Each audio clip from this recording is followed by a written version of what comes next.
ক্রান্তি লগ্নে শোকাবহ অবস্থায় আপনাদের সামনে এসেছি। আপনাদেরকে বলতে চাচ্ছি, আজকে জানাতে চাচ্ছি, ভেবেছিলাম জানাবো না, কিন্তু এখন জানাতে বাধ্য হচ্ছি। আমরা বৈষম্য বিরোধী ছাত্র আন্দোলনের পক্ষ থেকে স্পষ্ট ঘোষণা করতেছি, আগামী কালকে সারা দেশে প্রতিটা পাড়া মহল্লায় প্রতিটা জায়গায় বিক্ষোভ কর্মসূচি পালিত হবে। আর আগামী কালকের পরে পরশু দিন থেকে সর্বাত্মক অসহযোগ আন্দোলন পালিত হবে। সর্বাত্মক অসহযোগ, কোনো ট্যাক্স দেওয়া হবে না এই সরকারকে, এই সরকারের অফিসে যাওয়া হবে না, কেউ তার অফিসে যাবে না, কেউ তার সরকারি বেসরকারি সকল অফিস বন্ধ থাকবে, সচিবালয় বন্ধ থাকবে, এভরিথিং বন্ধ থাকবে। গণভবনে কোনো বাস গাড়ি ঢুকবে না, বঙ্গভবনে কোনো গাড়ি ঢুকবে না, এভরিথিং অফ থাকবে। এবং সরকারকে সর্বাত্মক অসহযোগিতা করা হবে। কেউ ট্যাক্স দিবেন না, প্রয়োজন বিদ্যুৎ বিল দেওয়া যাবে না, গ্যাস বিল দেওয়া যাবে না, প্রয়োজনে কাঠে রান্না করা হবে, প্রয়োজনে প্রত্যেকে প্রয়োজনে মোমবাতি জ্বালানো হবে।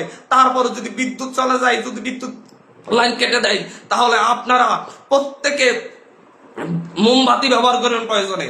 তারপরে এই সরকারকে কোনো সহযোগিতা করা হবে না, বসে থাকা যায় না। আমরা সারা দেশের ছাত্র, নাগরিক, অভিভাবক যে অবস্থানে আছেন, মা বোন, প্রত্যেককে বলবো, আগামীকাল থেকে আপনারা প্রত্যেকে রাজপথে থাকবেন, প্রত্যেকে প্রতিটা বাড়ি থেকে রাজপথে থাকবেন। আপনারা কেউ ঘরে বসে থাকবেন না, এটা আপনাদের দায়বদ্ধতা। আপনাদেরকে বলতেছি, প্রতিটা লাশের রক্তের প্রতি আপনাদের দায়বদ্ধতা আছে, প্রতিটা শহীদের রক্তের প্রতি আপনাদের দায়বদ্ধতা আছে।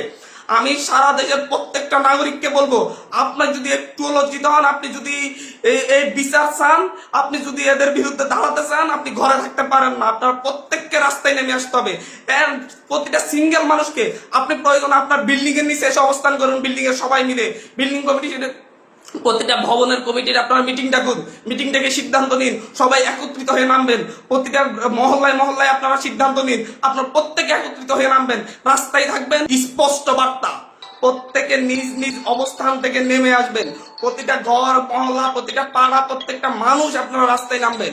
কালকে সারা দেশে বিক্ষোভ মিছিল অনুষ্ঠিত হবে হত্যাকাণ্ডের বিরুদ্ধে, এবং পরশুদিন থেকে সর্বাত্মক অসহযোগ আন্দোলন চলবে। কোন ধরনের সহযোগিতা করা হবে না। প্রত্যেকটা দল, প্রত্যেকটা মতের মানুষকে বলবো, আপনারা সংগঠিত ভাবে ঘোষণা দিন। প্রতিটা দলকে বলবো, বিএনপি হোক, বাম হোক, ডান হোক, যত দল আছে প্রত্যেকটা দলের প্রতি উদাত্ত আহ্বান। ধর্মভিত্তিক দল হলে ধর্মভিত্তিক দল, ডান দল হলে ডান দল, বাম দল হলে বাম দল, জাতীয় ঐক্যমতে প্রত্যেকে রাস্তায় নেমে আসবেন। প্রত্যেকে রাস্তায় নেমে ঐক্যবদ্ধভাবে আপনারা জানান দিবেন, এইটা বাংলাদেশে চলতে পারে না। পুলিশ বাহিনীকে বলবো, আর গুলি ছুটবেন না, দয়া করে। আমরা আপনাদেরই সন্তান, আপনাদেরই ভাই, আপনাদেরই অনুজ। আমাদের আন্দোলন শান্তিপূর্ণ ছিল, শান্তিপূর্ণ থাকবে। প্রত্যেকটা নাগরিক প্রতিটা জায়গা থেকে তার নিজ নিজ অবস্থান থেকে সর্বোচ্চ সতর্কতা নিয়ে কালকে থেকে রাজপথে থাকবে। প্রিয় দেশবাসী, আপনাদেরকে বলবো, ঐক্যবদ্ধভাবে রাজপথে নামুন, এবং কালকে বিক্ষোভ মিছিল পালিত হবে। পরশু দিন থেকে আমাদের সর্বাত্মক অসহযোগ আন্দোলন চলবে।